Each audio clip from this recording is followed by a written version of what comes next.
Good afternoon, sisters, all of you. I hope you are able to hear my voice.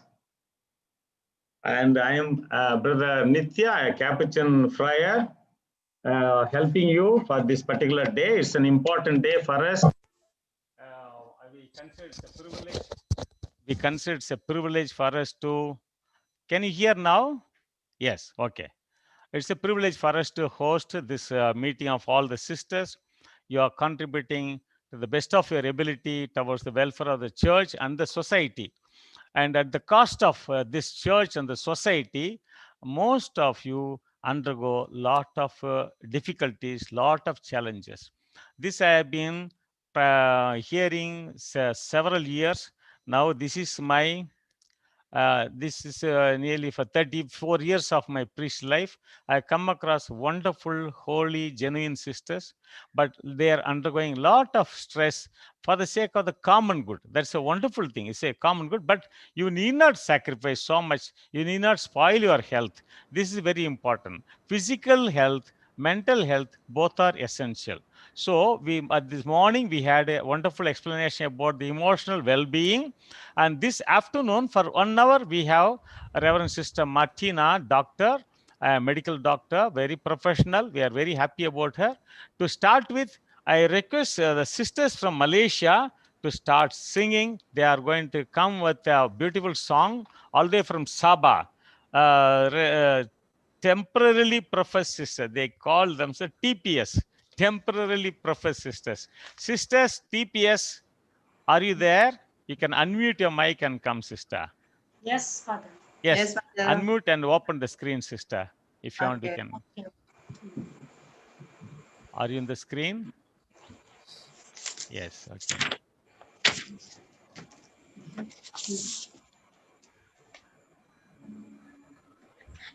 Yes, you are not seen in the screen still. In the name of the Father, and of the Son, and of the Holy Spirit. Amen. Screen. Your screen is out, sister. Somebody else is there, Pranita. Can you check your screen? I think this one. Sister Martina, you have to stop the screening. Then Okay. sisters will come. Yeah, for 1 minute. Yes. Yeah. Sisters, TPS, you can start.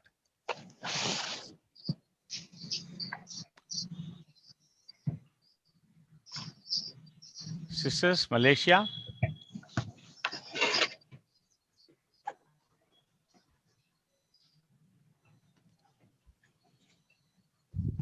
Yes, sister.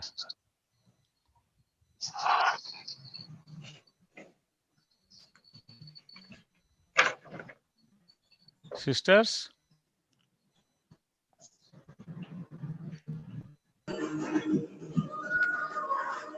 Yes. Okay, thank you. Best. Wonderful.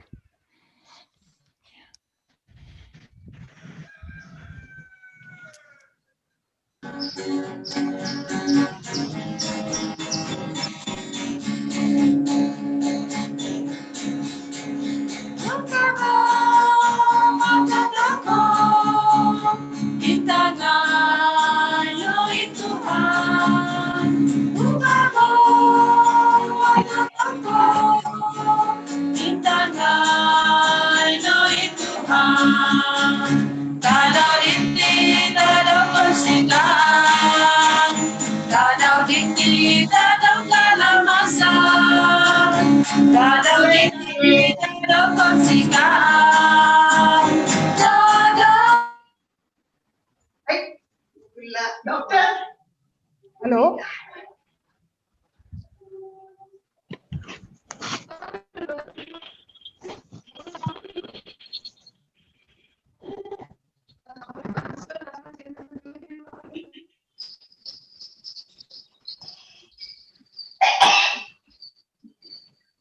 One cartoon. Right here, I went out. Seriously. I thought I never got these.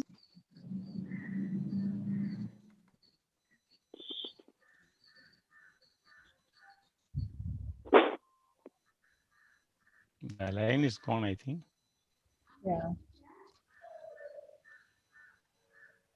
It was a lovely thing. Probably we'll come back to them.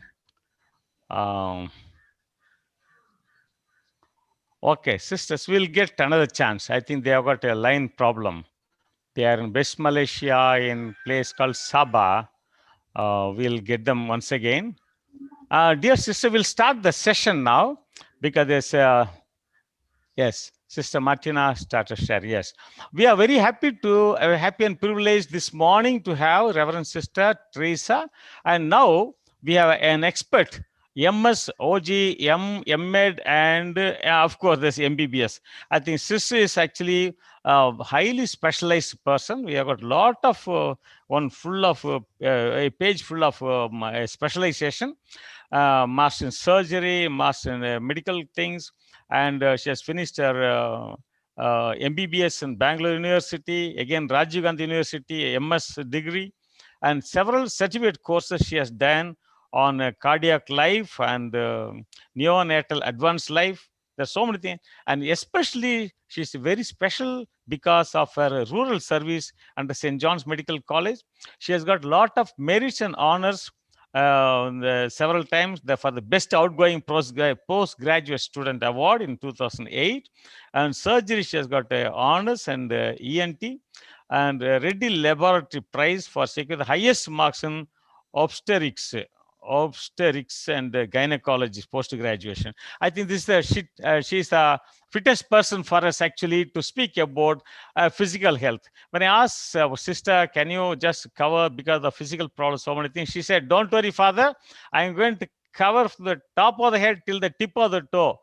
Complete coverage. I think that's the best way of expressing what she is. She is full of enthusiasm and very much committed to this one. When I asked for this, our sister, they are very happy to help. So here comes Reverend Sister Martina, the doctor, sister, to speak about us to various aspects of physical things where you have to keep alert, and even the younger ones, they can keep alert because what will going to happen, it starts now. If you are careful, things will be all right.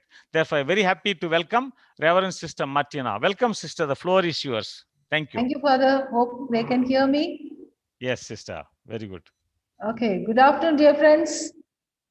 Though I'm not able to see everyone, this is my first experience to talk alone in the room, virtually thinking that all of you are listening to me.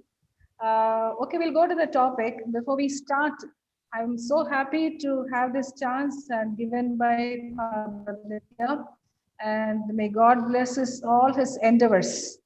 And dear sisters, I just keep going on. Whatever doubts you have, please you can put it in the chat box or in the WhatsApp, or maybe in the evening you can raise it up. For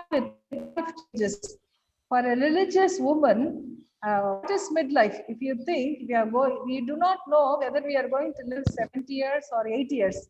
For those who are going to live 70 years, you say midlife is 35.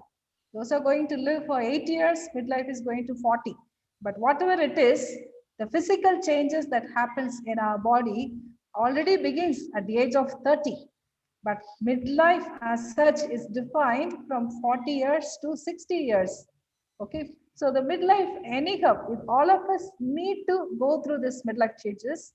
But once upon a time, we used to tell that adolescent are the very turbulent period. But when we reach midlife, they're saying midlife has a crisis.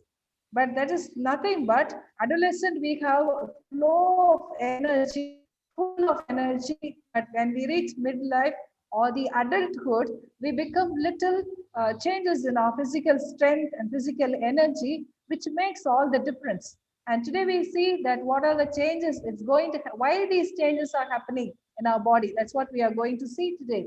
So midlife is somewhere around 40. So the midlife is called between 40 to 60. After 60, we call them as a senior persons. So midlife raises many issues. Discontent with life or the lifestyle. So far you would have enjoyed life. Suddenly you feel there's some discontent into your life. Then boredom with the things, people that have held great interest and dominated your life. Once upon a time it was very interesting. Even people were so attractive. But suddenly you feel the same person may not be attractive. feeling adventurous and wanting to do something completely different. And next is questioning the meaning of life. So that is where we take a look at our life to go beyond. So this is the hello. So this is the time that we may question the meaning of life. Then also confusion about who you are or where your life is going. So the middle age is a time where adults take new responsibilities at this time. There's an article called Death and the Midlife Crisis from the Canadian article, where the midlife crisis, the word is coined. So this is where when adults realize their own mortality and how much time they may have left in their lives. So we'll see what happens in the midlife. First, we see the physiology of midlife.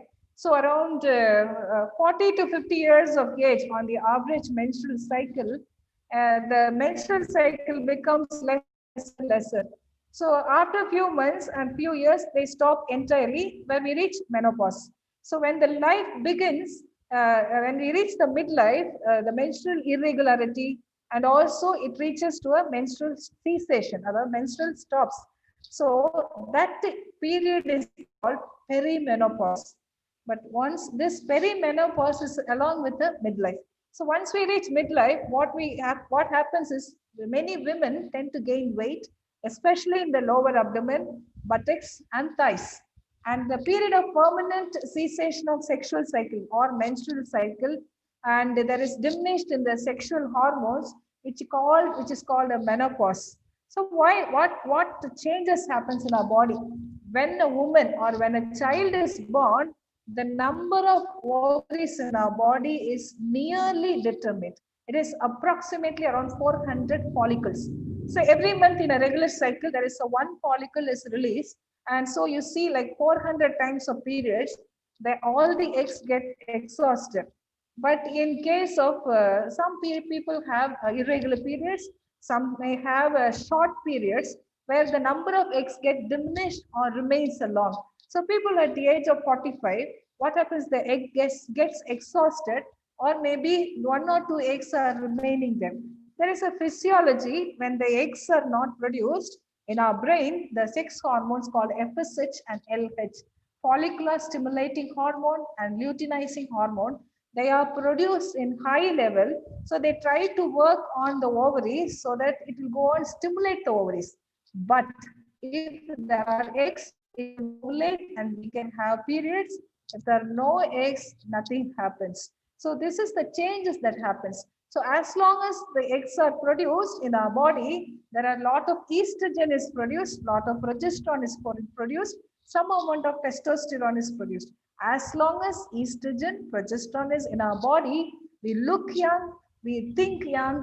As it diminishes, we also grow little tired, changes takes place. So that is a physiological changes that happens in midlife. Actually, this is the culprit. These hormones are the culprit for all the things that happens. All that we feel in our midlife is due to the loss of estrogen or reduction in the estrogen. If you take an Indian woman, the menopause age is around approximately 45. But in the Western countries, the menopause may be around 50. But anytime 45 years to 55 years, menopause is normal. So this is a little bit about physiology. So once the woman stops producing the estrogen from the ovaries, what happens in our midlife? We have kidney where there is adrenals. So the adrenals start producing some amount of estrogen, and people who are fat, who have much cholesterol in their body, the cholesterol fat starts producing estrogen. These estrogens are weak estrogen, so they work haphazardly on our body, which gives like a kind of irregular bleeding or estrogen related symptoms in our body. So as we see, if we have in our midlife high levels of estrogen in our body, we can feel kind of a bloating, breast tenderness, and heavy bleeding. In case we have a low estrogen level in our body, they undergo hot flushes, night sweats, palpitations, headaches, insomnia, fatigue, bone loss, vaginal dryness. In case of lack of progesterone, very often it happens around the menopause. where we have irregular bleeding, and when it happens, it is heavier bleeding and longer bleeding. Okay, so let us now see. Once we hit 40s, don't be surprised if things looks different and we feel different. So today I'm going to say the changes happening from head to toe. Okay, first we start growing a gray. I used to really admire people with this kind of tinge of gray because I feel it is a beginning of wisdom in our life. But many people feel shy when they get gray. They try to hide by dyeing. So our hair also starts thinning because of the low estrogen level. So there is a hair loss or little balding head of the hair. All this happens in our hair. So how to prevent? As I say each symptoms, I also give little tips how to prevent or how to take care. So for hair loss and gray hair, we cannot avoid graying, but at least we can have the hair healthy by having a very nutritional diet full of proteins and vitamins. And please don't use dyes. The natural beauty is always very good than when we dye and look young. When we smile and when we are active, that keeps our body young and healthy than putting a dye on our hair. So coloring a hair dye is not very good.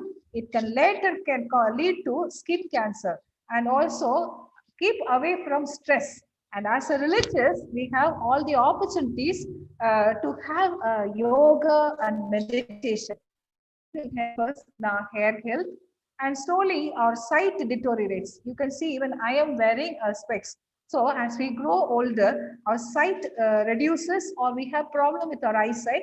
So what you can do is, in our the age related problems will be there, but what we can do is mainly using a mobile phone or now looking at the screen, reduce the screen time, and also if you have protect from the sunlight if you are living in a sun radiation areas, and also exercise your eyes. If you can exercise your eyes, it's very easy. Look up and down, side the side, laterally, and also rotate your eyes and bring your fingers nose to longer. So focus your eyes on the finger and just do the long view and nose view, long view and nose view.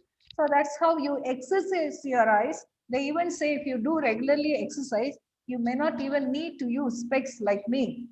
Next is our eardrums weaken. So sometimes we may have hard of hearing or difficulty in hearing. So how do we prevent that hearing weakness? Is avoid noise induced places. Avoid listening to music, loud music into your ear. When wearing an earplug and listening to a high beat music will destroy our eardrum and destroy our nerves.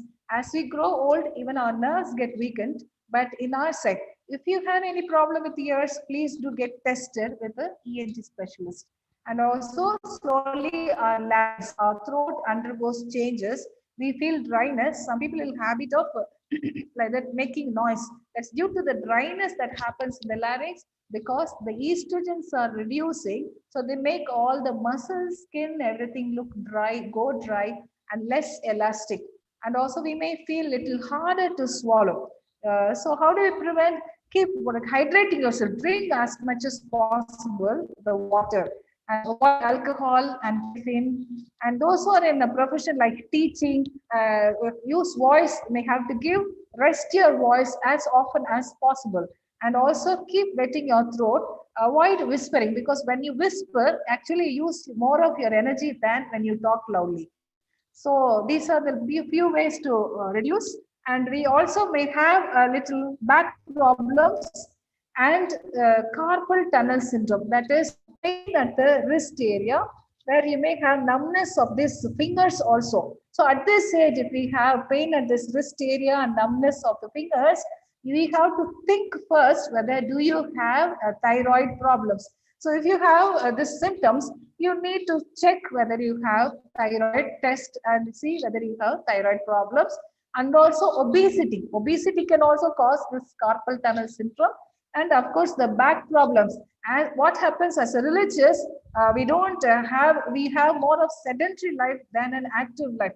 We may be the boss in our schools, or we may be in charge of the departments, or we may be the administrators, or we may be the animators of the community, where we sit long time in the chair, not much movements. So this also is another risk factor. So what can we do to prevent? So all of us have to learn to do back strengthening and straightening, stretching exercise. So as we are a growing human, we are supposed to be in animals. So as we stand up, we are standing against the gravity, which pulls our muscle that causes a back pain, back problem. You can see in the pictures that there are few exercises that you can stretch your back and do this at least 2 days a week so that your back is kept strong and you don't go into a back pain. Always stand and sit up straight and don't put your weight on one leg and then one leg. Always stand straight, share your weight on both legs. And when you lift the heavy items, as I have shown in the picture, bend your knees and lift the weight. If you just bend your back and lift the weight, then again you can go for a back catch problem. And definitely don't put on and have a balanced diet. Next problem is our gums may decay or we have a tooth problem. So better way, we all know that there is advertisement also, brush your teeth twice a day. So every time you brush, all the debris in your teeth will come and keep your teeth healthy. And also there's a flossing. The first figure shows there's a dental flossing. You do actually wash your mouth, but mouthwash, you don't need to go and buy it from the shop. The homemade mouthwash, just a hot water with 2 drops of lemon squeeze. You can wash your mouth as often as possible, especially if you feel that there is halitosis, bad smell. So people who have even ulcer problem, gastritis problem can also have a bad smell. But mainly when our teeth are decayed or caries are there, there is this smell, halitosis comes from our mouth. And any other risk factor, you have to visit the dental specialist. And also, as we grow, our oral nerves shrink. Earlier, you may not be able to take the chill items in your mouth, but now you may be able to tolerate better. And also, not only that, we also shrink in our size. Our height may reduce. So in order to avoid, as you see around 50 plus, around 60, you see that their height is getting reduced. So how to avoid that? Again, the exercise. Here the exercise is use a weight bearing exercise. Weight bearing exercise, many people think that going for a walk half an hour will help our health, but not only that, just going for a walk is not enough, but you have to use weight lifting exercise, weight bearing exercise. Example, you can have even 2 liters of bottles water in your hand, and you can stretch your hand and lift the weight. Same way for your your knee bends and your ankle bends. All that, use a weight bearing exercise. And also do back stretches. Always stretch your back now and then, especially those who have to sit long time, and have a bone nutritious health, that is like vitamin D, calcium nutritious food. And next we more likely to break a bone at this age.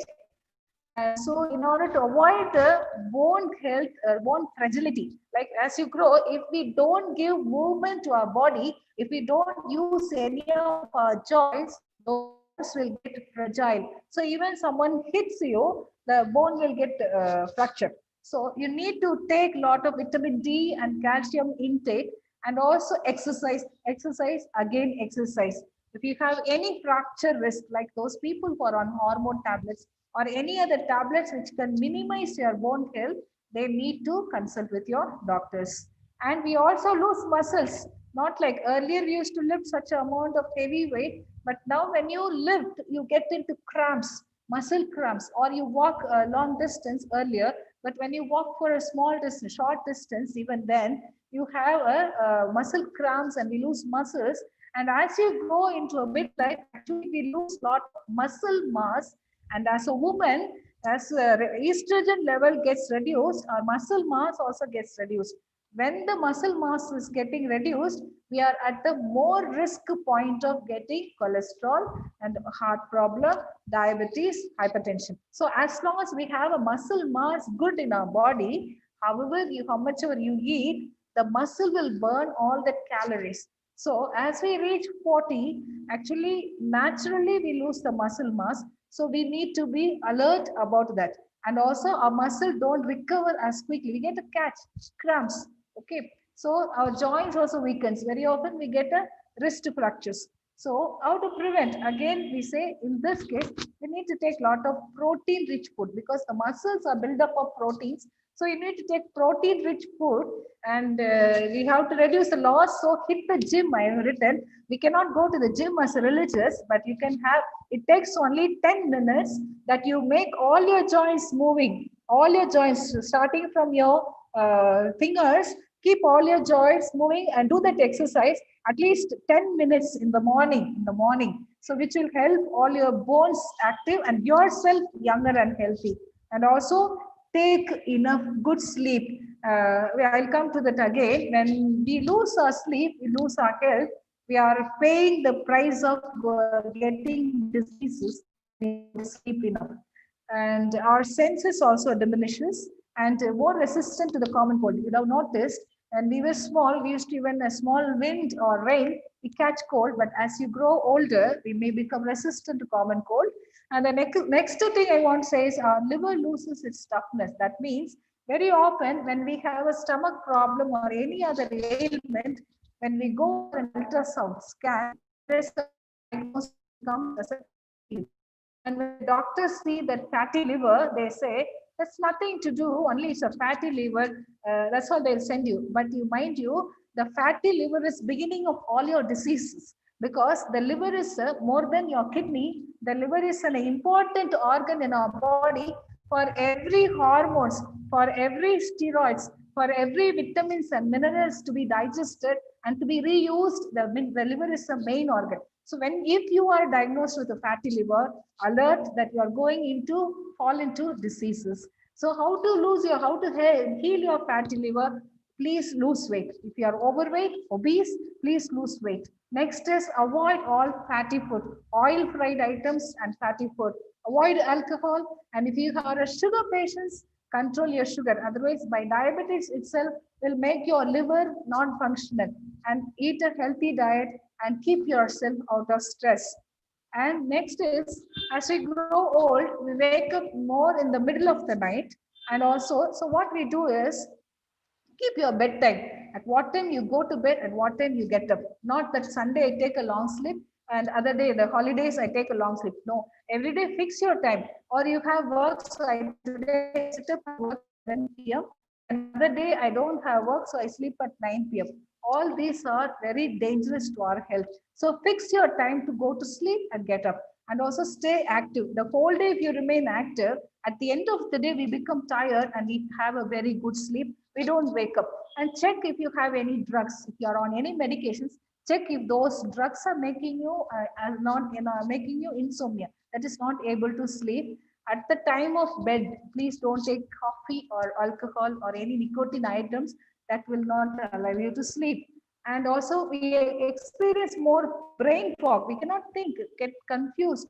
And also our brain cannot reason as well as early as before. But actually the above 60 people experience a disease called Alzheimer. But do you think that Alzheimer begins only at 60? No, it begins at the age of 30.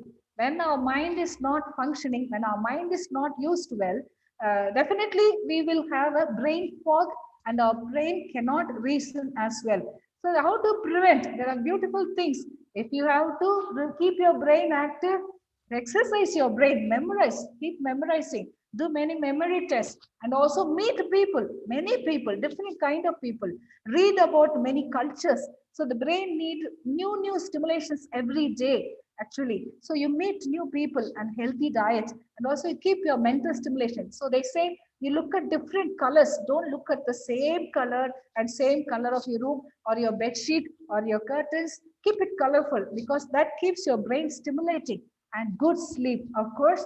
Then stress, the more you are stressed, your blood supply to the brain becomes reduced. So your brain fogs.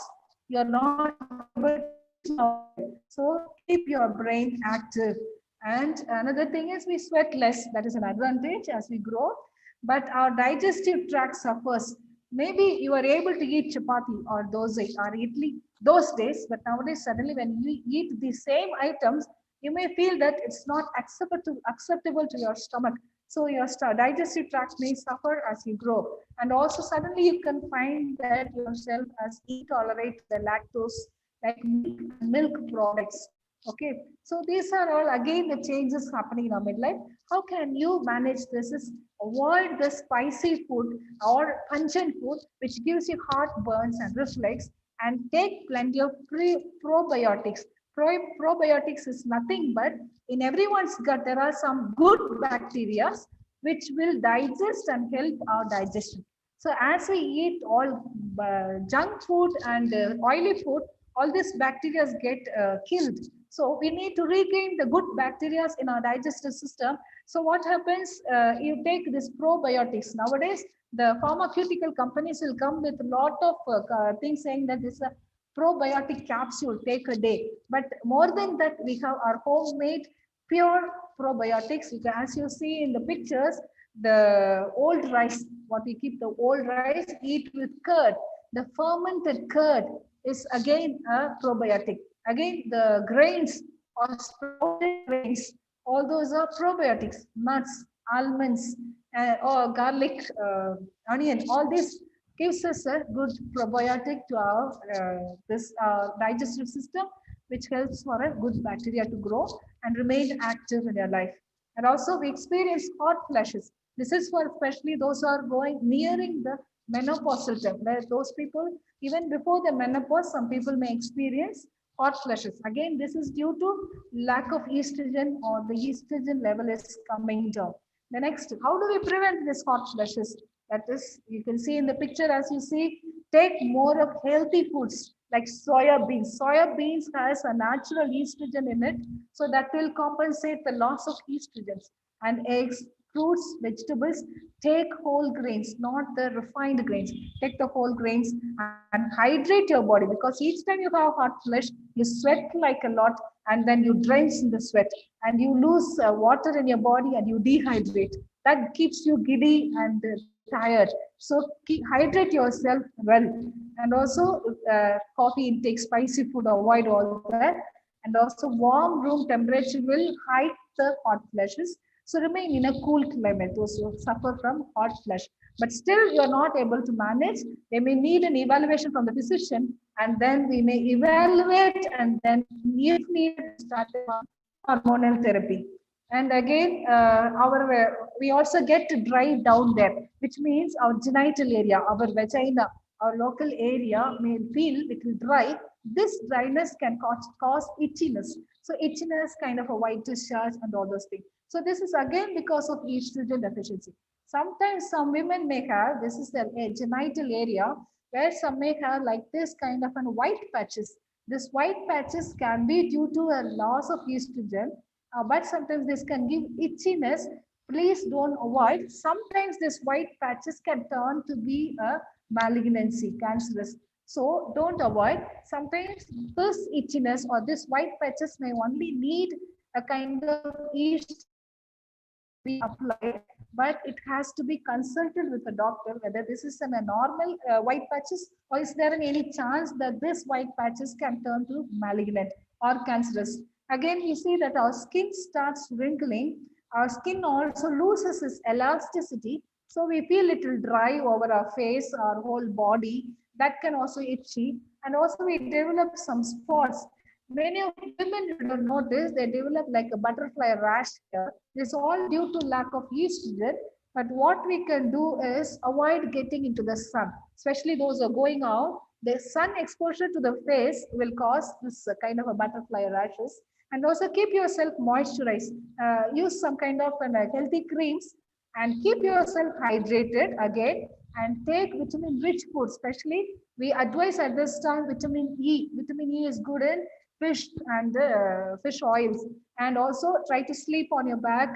And the best way to keep your skin away from wrinkling, keep smiling. The smile relaxes your face. Once you smile, the wrinkles disappears. Next one is rear end flattens out. So we try to put on the breast area or the stomach area. Those who are sitting for a long time. Suddenly you see many of our religious also, they have a big tummy as if a pregnant woman, or also the big front. Maybe that they are sitting a long time. So the backside looks very thin and flat. This also can be another sign that they can have diseases like diabetes, obesity, heart problems, and hypertension. So they need to go for regular walking. At times we cannot control our bladder as we grow again, older in midlife. The estrogen, as it reduces, I said the muscles become weak and less elastic. So even the control of bladder also reduces. So when the bladder control reduces, sometimes even when we laugh or when we sneeze, we leak urine. So that is also becomes another problem in our changes, our body changes. And women are more often, they get more urinary infection. The urinary infection also again due to this loss of estrogen and its protective value. So what we can do for this kind of thing is we need to maintain a healthy weight. Those who are obese can have more stress incontinence, that when you sneeze, when you cough, you incontinent, you leak urine, and practice pelvic floor exercise. You can see in the picture how the pelvic floor exercise is done. Usually this is more common in women who are given birth normally through vagina. They have more problem with this kind of thing. But as we grow older also, we also as religious, though we may not have childbirth, but we also have a same problem like a leak of urine. So for that, the only thing is pelvic floor exercise. As you see in this picture, these exercise not just once or twice, you need to do as often as possible. Only if you do regularly for more than 3 months, you may have little change in your weight, but you need at least do this exercise, sustain this exercise for at least 6 months. And also prevent constipation, drink plenty of water. When you have constipation also can cause leak of urine because the hydration level is low, then you have also constipation. The next one is start struggling with your weight. We want to reduce weight, we are not able to reduce weight. But I tell you, weight reduction determines how strong in your motivation you are. When you want to reduce weight, you need to be very strong in your motivation, because weight reduction is not inevitable. It is the each one's determination how you want to reduce weight and how persevere in your trial, in your effort to reduce your weight. So strength train a few weeks time. So strength training is like use weight lifting, weight bearing exercise, and also running and jogging. And when you eat food, please eat low calorie food. As a religious, our tables are always full of calorie foods. And as much we want, we get it. As we like, we can get it. But then we need, as you reach 35, we need to curtail our tongue. We need to have plan of our diet. We need to assess what is our health, what is healthy for us. So please eat low carb but high volume diet. Okay. So if you eat plenty of fruits, it has a low calorie, but then it has a fiber in it, so that reduces your calorie value. So eat protein each meal, like egg is a good protein, and also keep a diary exactly. So when I advise a patient about weight reduction, I always tell any effort you make today, keep it continued for 100 days. Because when Hindus when they want to go to Sabarimala or when they want to go for any pilgrimage place, they fast for 40 days. In those 40 days, they actually, even if it rains or even if it thunders, early morning they take a cold bath and they go to worship. So I always tell those who reduce weight, even if you have a dining party, even if you have a birthday party or a jubilee party or anything in your convent, anywhere, but your diet is always the same.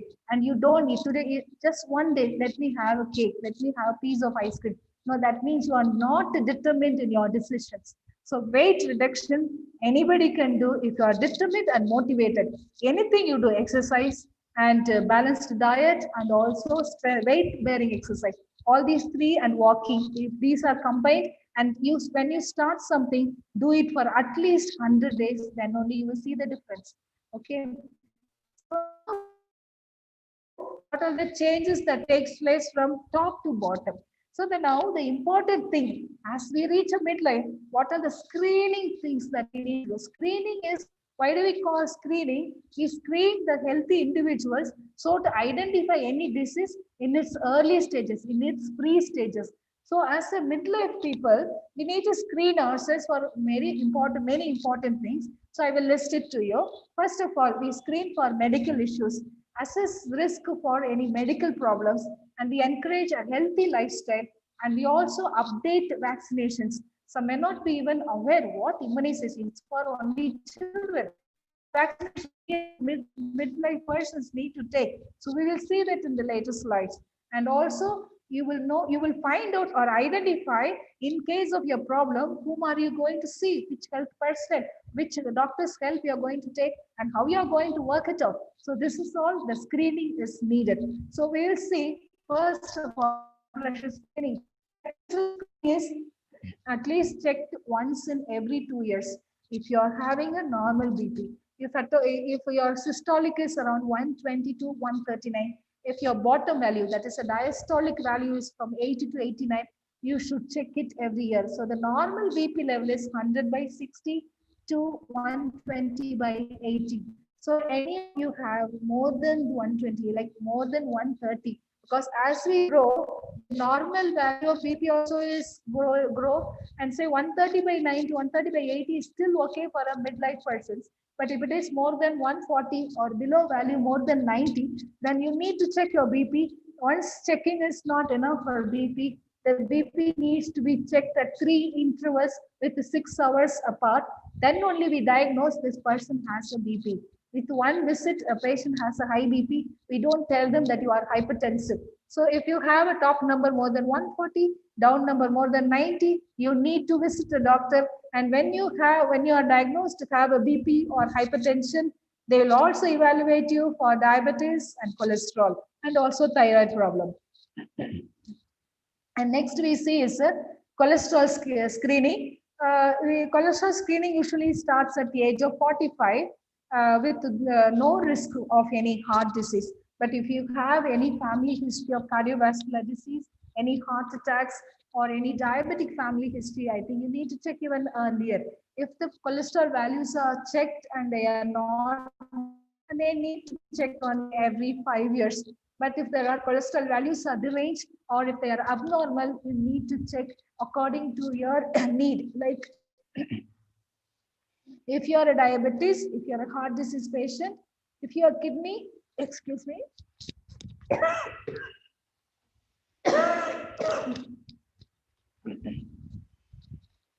Sorry. Take some water, If you are sister. kidney, yes, You can yes. take some water. 2 seconds.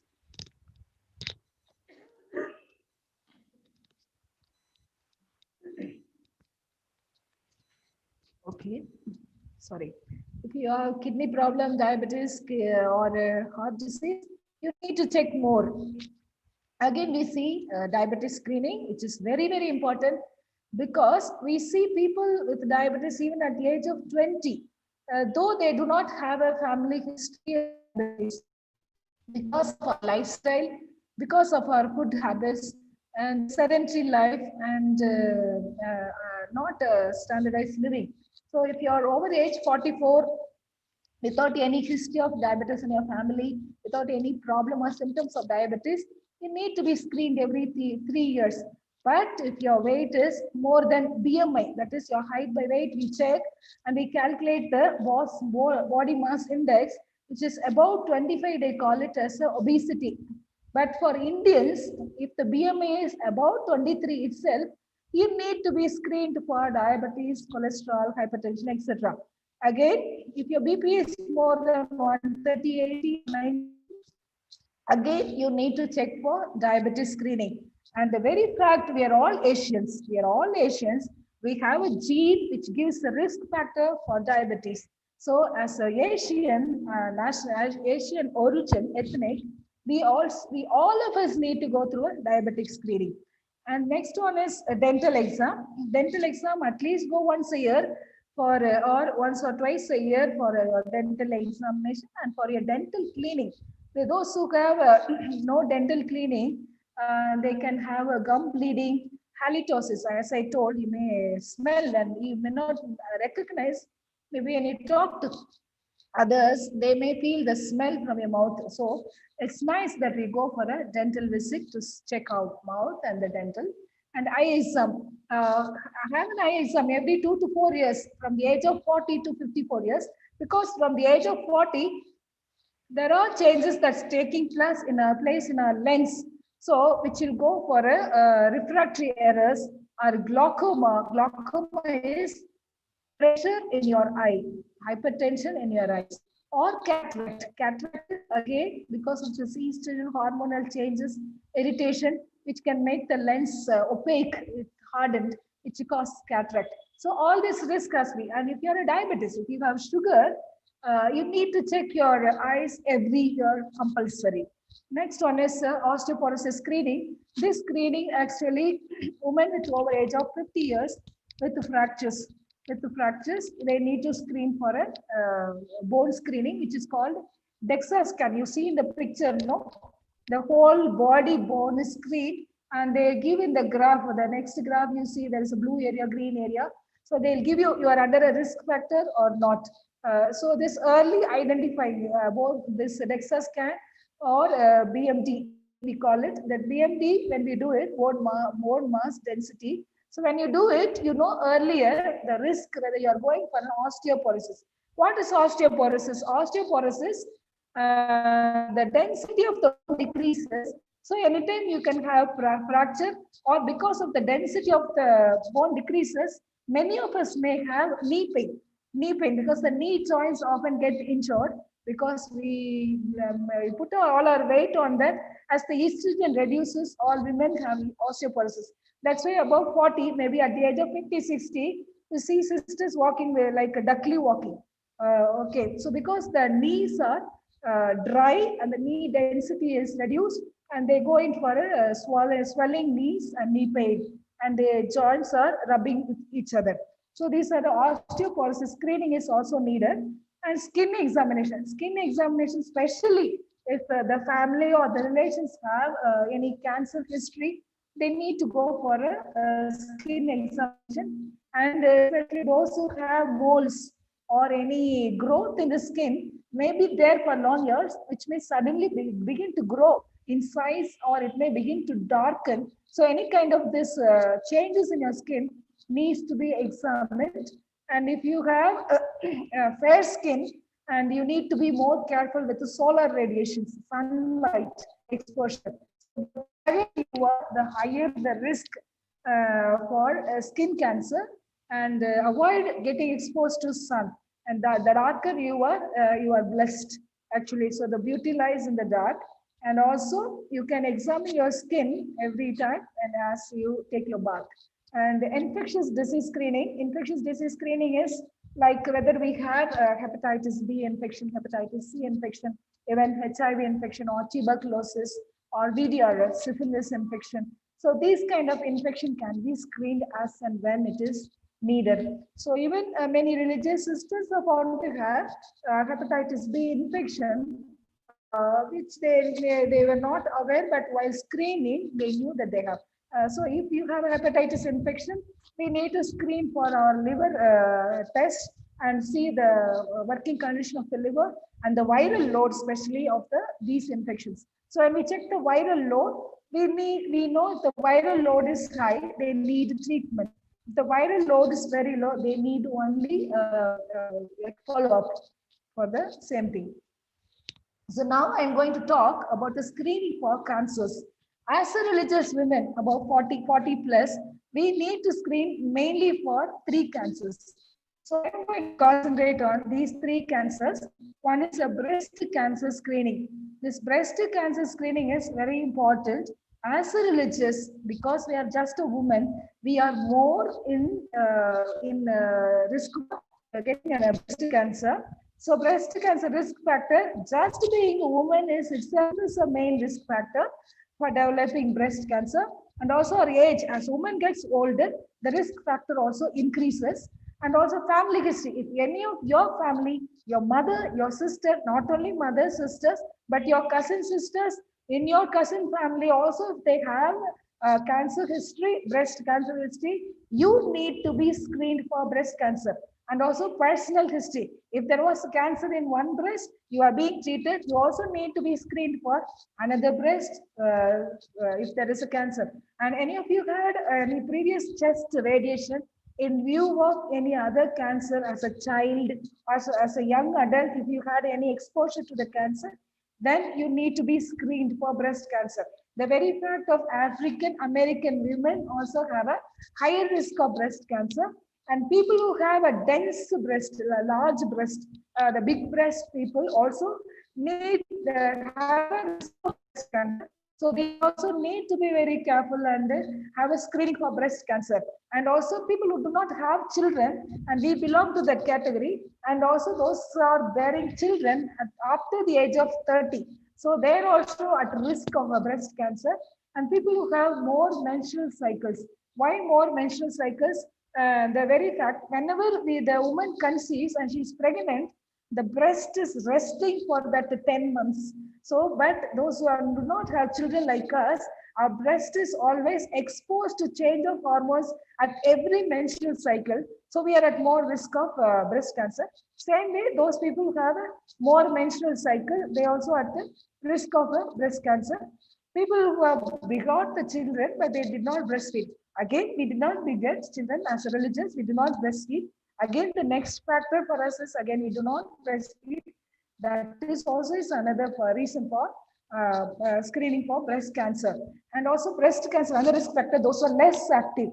And the most of our religious are less active, in my opinion, because we do not work hard as the other people who work in the farm. And overweight, obesity itself, because the more cholesterol more in our body, again causes a risk factor, and alcohol use. And next is how to prevent this breast cancer. So first of all, we need to maintain our weight.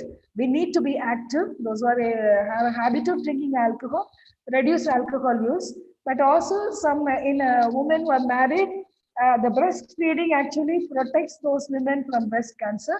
And also not using any hormonal therapy, especially when we reach menopause.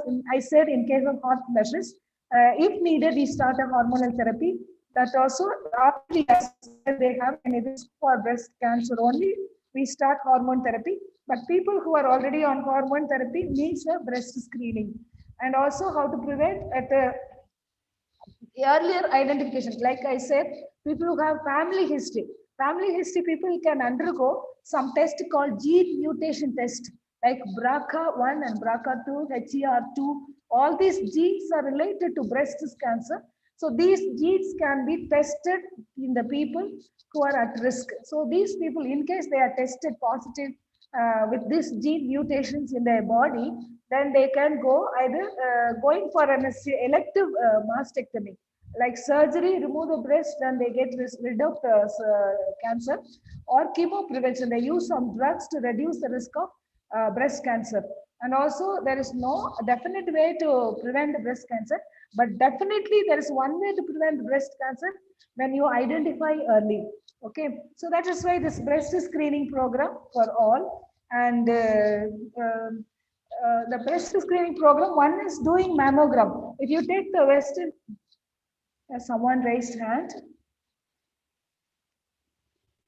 Hello. You can keep at the end, sister. There's 10 minutes more. Then Yeah, I shall try to finish.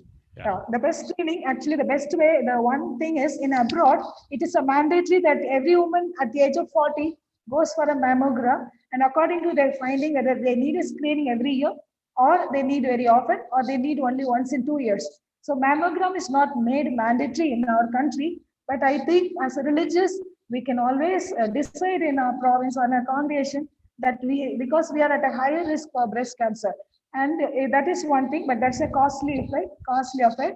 But there's some simple affair. What I show is a mammogram is nothing but the breast is kept between the two plates and compressed, and then that is an X-ray. And in the side, you can see that the X-ray film, and that shows a spot which is suggestive of cancer. So this is called mammogram.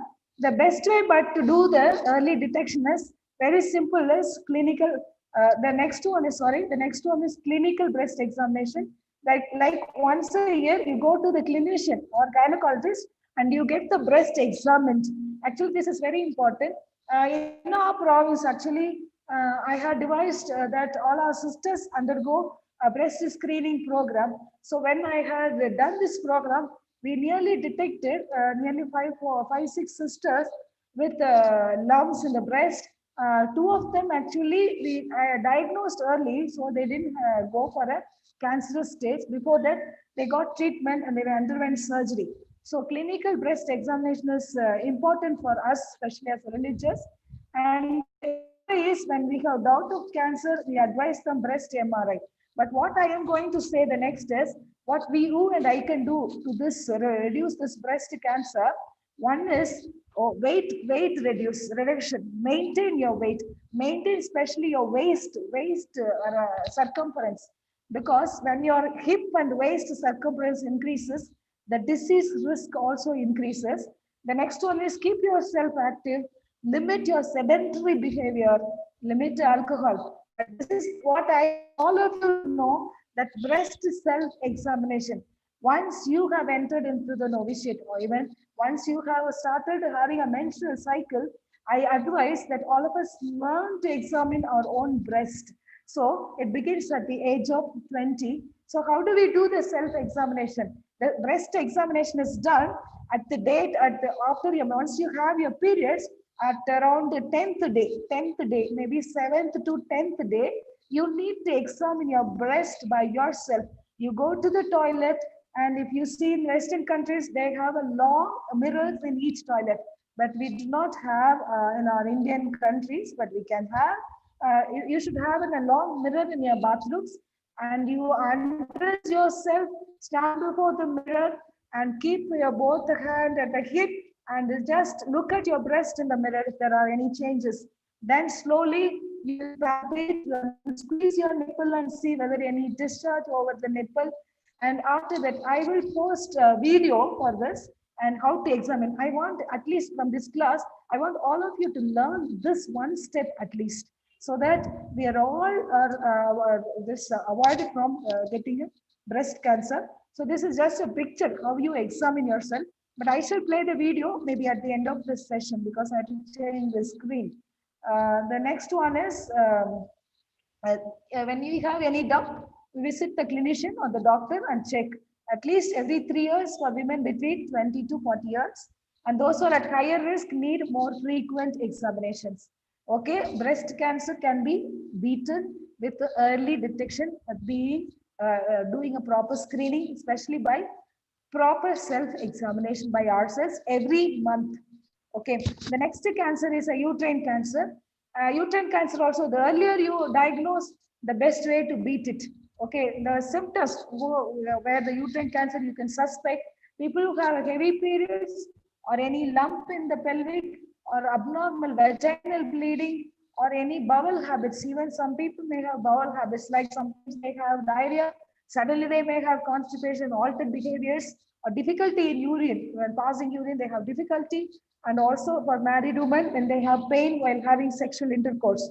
Okay, so endometrial cancer, mostly it is around 60 years of age, but it can be, it's not below 45 years, endometrial cancer is not seen. But 45 above, around 60, it is mostly seen, endometrial cancer. Especially those who do not have their periods, those who are coming to menopause. I have seen many of the sisters after menopause, maybe 6 years, 18 years. Even I have recently one of our sister, menopause after 15 years, she started having a bleeding. So when we evaluated, actually she was in a pre-cancerous stage, so we could immediately act upon it. And there are many sisters who had little spotting. They thought only just a spotting, just a minor bleeding, or small little bit of bleeding, even bleeding, otherwise even blood mixed white discharge. Any of these kinds should be brought to the notice immediately to the doctors. Some sisters avoid, they thought it's only little bleeding, I only use little one napkin to get rid of it. So they kept it hiding. At the one fine day, they found to have very late stage of uterine cancer. So please, if you have any symptoms or any complaints, especially after your menopause, please visit and say it as early as possible to the respective superiors or in charge. So uterine cancer is diagnosed with pelvic examination, but as for religious, we are unmarried. We will not be examined pelvic because in case they need to examine us, they have to put us under general anesthesia and they do examination, but mainly by taking a scan, ultrasound. If the ultrasound is suspicious of cancer, they will do DNC or they curate that tissues from the endometrium and they send it for test. or they can, in case it is not able to do that, we go for a CT, mainly MRI scan. And also nowadays there is something called hysteroscopy. Like you put a camera in through the cervix and visualize the uterus, and you identify exactly what is inside the uterus, which area of the uterus has a cancer or it is not a cancerous one. So this is for uterine cancer, but who are all at risk? People who are taking a estrogen, hormone tablets, and people who have many number of menstrual cycles, people who are obese, and people who had polycystic PCOD. Nowadays, our young sisters even have the problem of irregular periods, and which when we go for a scan, it shows as a PCOD, polycystic ovaries. So these people have a high risk for uterine cancer because there is a high level of estrogen. There is a lot of tissue growing within the uterus, which slowly turn to be a cancerous. Even certain ovarian tumors, which will produce a lot of estrogen and more cancer in the uterus. So whenever this is how to prevent, you have any doubt of it, immediately visit the doctor, talk about it. Nowadays, we have one sister, we couldn't remove her uterus because her bowels are all stuck to the uterus. So what we did is, there is now recently the progesterone intrauterine device. So this is a new one. We put that device into her uterus. So that is protects the uterus from going into a cancerous disease. So that is a one thing available. And at the early stage, we need to identify and reduce weight. Obesity and diabetes, hypertension itself is a risk factor for a uterine cancer. So, and keep your sugars controlled. Even uncontrolled sugar can cause uterine cancer risk. So the third cancer, what I want to talk is an ovarian cancer. Can I take another 10 minutes that I'll finish? Yes, sister, no problem. I think that the Okay. group, if they have got any difficulty about going somewhere, or some other programs. 10 minutes, only 10 minutes. Yeah, 10 minutes, sister. Okay, so the final one is an ovarian cancer. Ovarian cancer is especially, just remember all of you, if you have any family history of a breast cancer, uterine cancer, colon cancer, and ovarian cancer, all these people should be screened for ovarian cancer in your family if you have a history. Anybody who has a breast cancer, ovarian cancer, endometrial cancer, and colon cancer. Okay, so this is because this runs in the family, ovarian cancer. So ovarian cancer is connected with breast cancer. Again, ovarian cancer also is connected with the colon cancer. So we have recently one sister, her family member had colon cancer. Suddenly this sister diagnosed to have an ovarian tumor.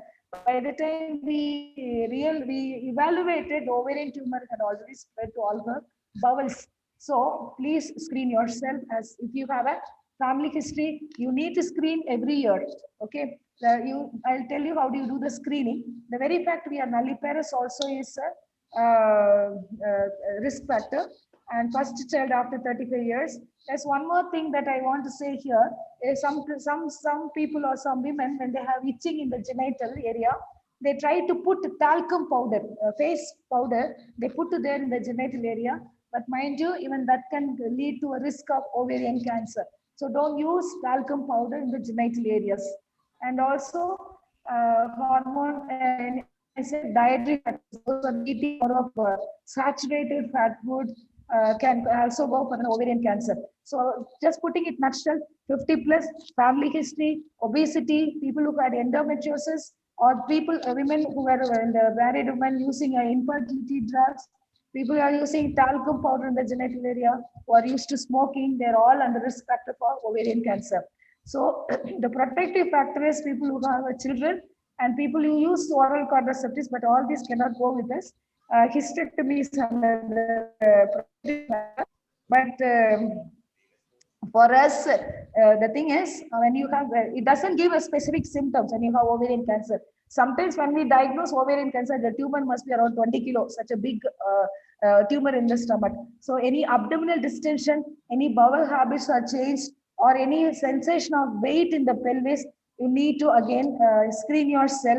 And also if you have any menstrual abnormalities or vaginal bleeding, irregularly vaginal bleeding, you need to be screened. So the screening is only by ultrasound.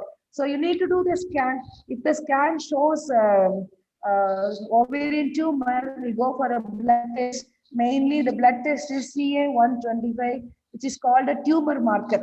Okay, so another thing, just a word of note, that is cervical cancer. As a religious woman, we may not go for this cervical cancer, but at the age of midlife, for a married woman, after the breast cancer, the next is a cervical cancer. Just for the sake of completion, I'm saying that.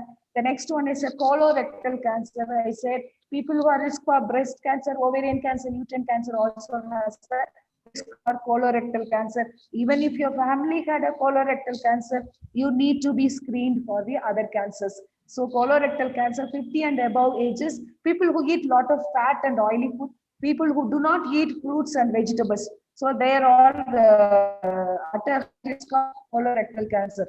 Okay, the next one is less physical activity, overweight, type 2 diabetes. All these are in risk for colorectal cancer.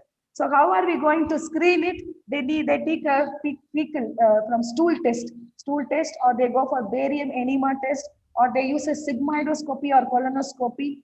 All this will help for a screening test. So that is just completion of it. Now talking about immunization. At midlife, what immunization we need to take?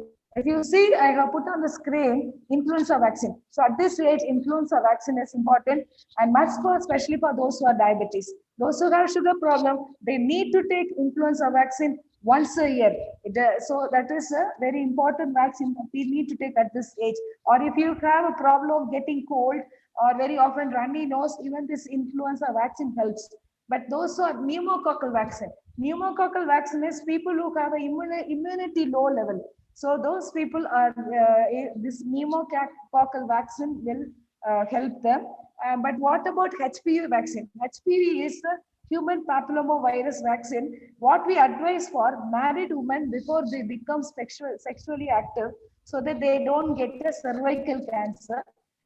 So we may not need, at present, we may not need all these things. So I just want to end with a few tips. So health tips, just a 10 tips, and I'm going to finish with that. One is reach for more vegetable and fruits. Your plate should be colorful and eat more of vegetables and fruits. Sit less and move more. Keep moving more. That will reduce your risk for heart disease, obesity, and cancers. And also limit your alcohol intake. This may not be for us. And have a healthy body weight must, because I see many of our religious, when I see they're all out of proportions. So we need to take concern about our weight reduction and also avoid processed food when possible. And next is limit salt, sugar. They say 5 white things in the kitchen: salt, sugar, maida, milk, and rice. So these 5 things actually limit or avoid if you are able to. And next one is be a non-smoker. That's not for us, but anybody who smokes, don't stand near them. So we can be affected. Eat less red meat and avoid processing. This is again, those who are fond of processed meat. Eat lots of fibers. And 10th one is visit your doctor for your annual checkup. So you will identify which provider, which healthcare provider will take care of you in case you need to go for screening, in case you have a problem. Identify a health provider so that they'll be helpful at any time. So finally, from my personal experience, as I am also, I want to finish with a few things. As a take-home message, accept the changes. Our body changes. Even mornings, Teresa told all the emotional changes. All those changes, when we accept and when we become creative, these changes become life-giving. And also, please extraordinarily remain active and be focused. Have your goal. We are only halfway. Not that we are already halfway, but we are only halfway. There is a lot to accomplish. Whenever I think halfway, I look at our Pope Francis. He's 70 plus, but he's such active and proactive. So we are only just 40 plus. So we can be more active and we can achieve more. Keep your joints flexible. That is very important from head to toe. Keep all your joints flexible every day, every day. Strict nutritional diet, motivated and persevere in your exercising. Screening for diseases at a proper time. Take a proper treatment, but don't overdo it. Sometimes some sisters are paranoid, they are obsessed. Even small things, they are worried and fearful. So this class should help you where you need to take risk, what you want to do, and at least be positive and forgiving. Include everyone in your cycle. We do not know how long we are going to live. We are off the way, but excuse as often as possible others. This all will reduce our stress level, and also find all the chances to help. That can give you more satisfaction than anything else on this earth. Help till it hurts. And finally, learn to relax.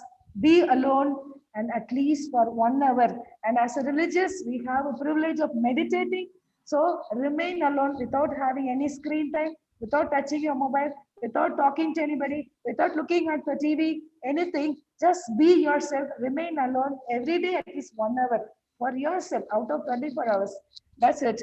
I just want to finish this class with this. And thank you so much for giving me this opportunity. Thank you, Sister Martina. It's a fantastic talk. It's a vibrant, a lot of vibration. And it's even though I'm a man, I'm really thrilled by the way you are giving this message. Actually, it's not just a medical thing, but it's really a very holistic, And I'm sure our sisters who underwent this, I think 200 plus 226, will be covering at least some 2,000 more who could not come in this to guide these people. There's so much of things are there actually to know. It's not only you touch physical thing, but emotional thing. At the end, you ended with the spiritual thing. I think we are really blessed with this religious life with all the aspects. And already there's a lot of responses are coming out, thanking you. Very famous for in very, very different ways they are thanking you. I leave you maybe from 5 minutes, sister. If there is anything else you want, just ask the question, not the answer. There will not be answer now. The answer she can take. Otherwise, you can write some questions in the chat box or in the WhatsApp group.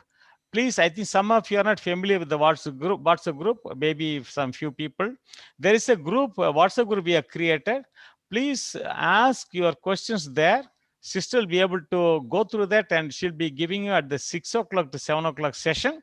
She'll be there. Sister Teresa will be there. It's like a talk show. I think with this, I think we can end up, but maybe Sister Martina, you Yes. are, Yes, Father. we can have the session later because there's very little time now. Sure, Just sure. go for a walk and discussion, everything. Relax yourself, come back refreshed at 6 o'clock. I think that's better, I think, sister. Sure, sure. Yeah. Sure, Father.